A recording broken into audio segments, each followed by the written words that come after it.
Boa tarde, pessoal. O nosso trabalho semestral é sobre o movimento de ímãs ao deslizar sobre um plano inclinado de alumínio. O trabalho foi feito por Gustavo Indolfo, Jean Varizaia, João Lins e Pedro Paiva. O nosso artigo base se baseou num artigo escrito por Francisco Catelli e Andrea Cantarelli Morales, que tem o mesmo nome no nosso título visto no slide anterior. Nossos tópicos abordados foram objetivos, material utilizado, metodologia, resultados objetivos, conclusão e referências.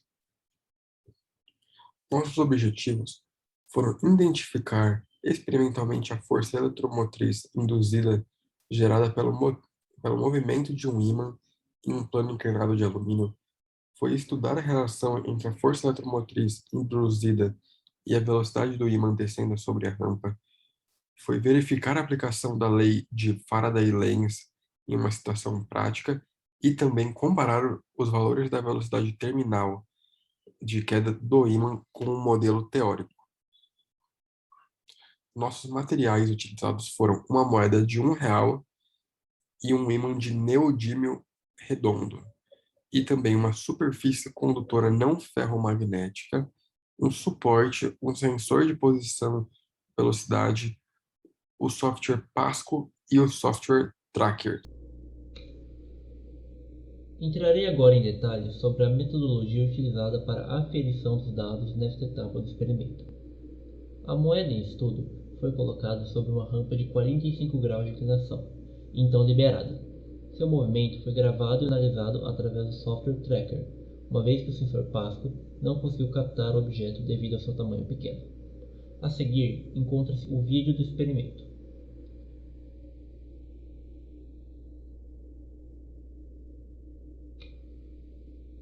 Através da análise dos gráficos obtidos experimentalmente, pôde concluir que a moeda se comportou de maneira acelerada. A quesito de comparação, nós modelamos o movimento da moeda desprezando a força de atrito da rampa com o objeto e utilizando a segunda lei de Newton, aplicando a função horária da velocidade. Observa-se que a aceleração independe da massa do corpo. Este foi o gráfico obtido que retrata o comportamento da moeda teoricamente da velocidade em relação ao tempo. Bom, então falando um pouquinho mais da metodologia que a gente usou na parte do imã, para começar é bem parecido, a gente configurou o sensor de posição em cima do suporte, depois a gente colocou a superfície no suporte formando um ângulo de 45 graus com a mesa que a gente estava utilizando. Depois a gente liberou o imã a partir do ponto de repouso, o mesmo ponto da moeda lá em cima, e aí a gente mediu a sua posição no tempo e por fim a gente verificou os resultados obtidos no experimento. Então, falando mais da parte do experimento em si, aqui tem um vídeo do imã descendo, a gente pode ver que ele desce com uma velocidade constante e bem mais reduzida do que a moeda.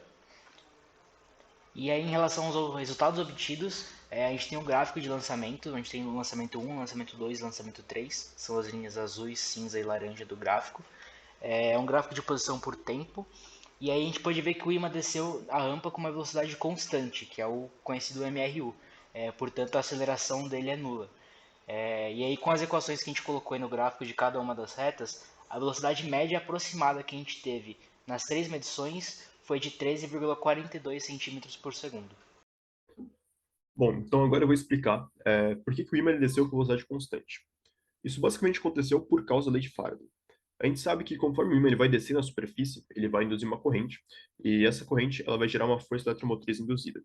E, bom, como o ímã ele é um ímã permanente, né, ele tem um campo, e essa força eletromotriz induzida ela vai surgir a partir da variação desse fluxo magnético no tempo, que é essa fórmula aqui embaixo. Bom, para a gente estimar a velocidade do ímã, então a gente teve que primeiro considerar as suas próprias propriedades. Então, a gente mediu o diâmetro, que é 2 centímetros, a massa, que é 50 gramas, e o campo magnético, que é 0,12 Tesla.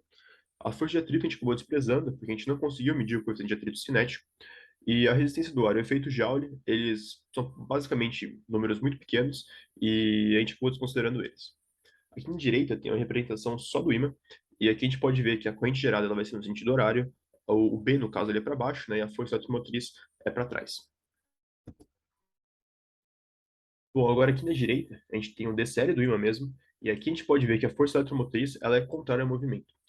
Isso explica por que ele está descendo com velocidade constante, né? Porque a força eletromotriz ela está sendo contrária ao movimento de descida.